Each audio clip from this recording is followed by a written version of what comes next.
மதுரை தமிழக வெற்றிக் கழகம் வடக்கு தொகுதி வேட்பாளர் விஜய் அன்பன் கல்லானை வடக்கு தொகுதிக்கு உட்பட்ட 15வது வார்டு TRO காலனி பகுதியில் மக்கள் மத்தியில் வாக்கு சேகரித்தார். வேட்பாளர் விஜய் அன்பன் கல்லானை பேசுகையில், இப்பகுதியில் அடிப்படை வசதிகள் அனைத்தும் செய்து தருவதாகவும், நீங்கள் கூப்பிட்ட குரலுக்கு ஓடோடி வந்து உங்கள் சேவகன் ஆக நான் இருப்பேன் என்றும், மாணவ மாணவிகளுக்கு இலவச கல்வி, மகளிருக்கு உதவித்தொகை, முதியோர் உதவித்தொகை, இலவச மருத்துவம் மற்றும் பல்வேறு தேர்தல் அறிக்கையிலே வாக்குறுதியாக இப்பகுதி மக்களிடம் கூறி வாக்கு சேகரித்தார். உடன் மகளிர் அணி நிர்வாகிகள், பகுதிக்கழகச் செயலாளர்கள், வட்டக்கழகச் செயலாளர்கள், நிர்வாகிகள், தொண்டர்கள் பலர் கலந்து கொண்டு வாக்கு சேகரித்தனர். மதுரை டைரி செய்திகளுக்காக கே. திருப்பதி.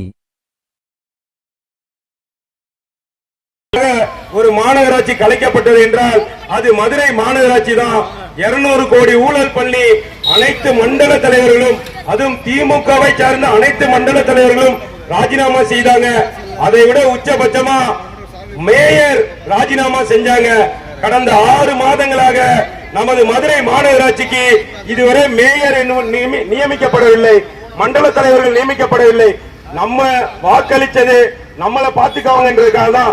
ஆனா அவர்கள் தன்னோட குடும்பத்துக்கு சொத்து சேர்ப்பதிலும் கொள்ளையடிப்பதிலும் கவனம் செலுத்தினாங்களே தவிர நமது பகுதி மக்களுக்கோ மதுரைக்கோ எந்த விதமான நல்லதும் செய்யல. அதே நேரத்தில் பெரிய பெரிய உங்களுக்கு நல்லா பண்ணாங்களே தவிர ஏழை எளியருக்கு எதுவுமே பண்ணல. வரி ஏய்ப்பு, மோசடி, பொய் புகார் அப்படின்னு சொல்லிட்டு ஒரு 200 கோடின்றது அரசாலேயே சொன்னது.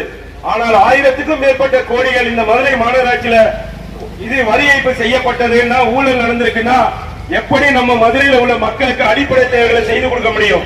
3 மாதத்துக்கு முன்னாடி ரோடு போட்டா கூட ஒரு மழை பெஞ்சா போயிடும். பாதாள சாக்கடை செஞ்சு கொடுத்தா கூட இமீடியட்டா வர்ற வழி என்றும் நாங்க நடந்தேதான் வந்து ஓட்டு கேட்கிறோம்.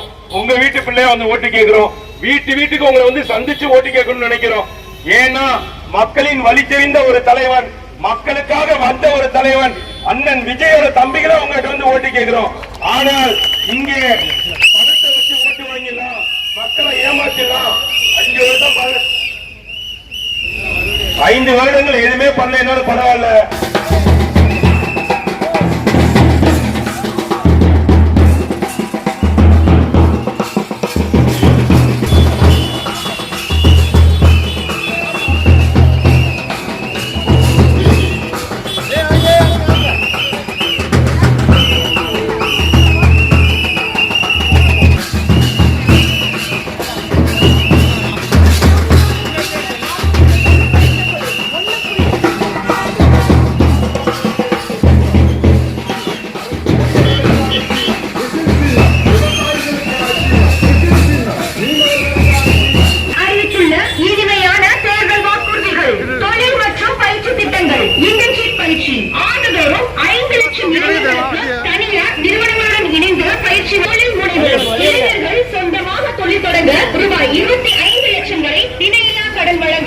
தமிழர்களுக்கு வழங்க ஊக்கத்தொகை அளிக்கப்படும். இதனை பின்பற்றும் நிறுவனங்களுக்கு மின் கட்டணத்தில் 5% மற்றும் GST 2.5% மானியமாக வழங்கப்படும். ஒவ்வொரு பஞ்சாயத்து மற்றும் நகராட்சி அமைப்பிலும் முதல்வர் மக்கள் சேவை நண்பர் என்ற புதிய பதவி உருவாக்கப்பட்டது. இவர்களுக்கு மாத ஊதியமாக ரூபாய் 18,000 வழங்கப்படும். இப்பவர்கள்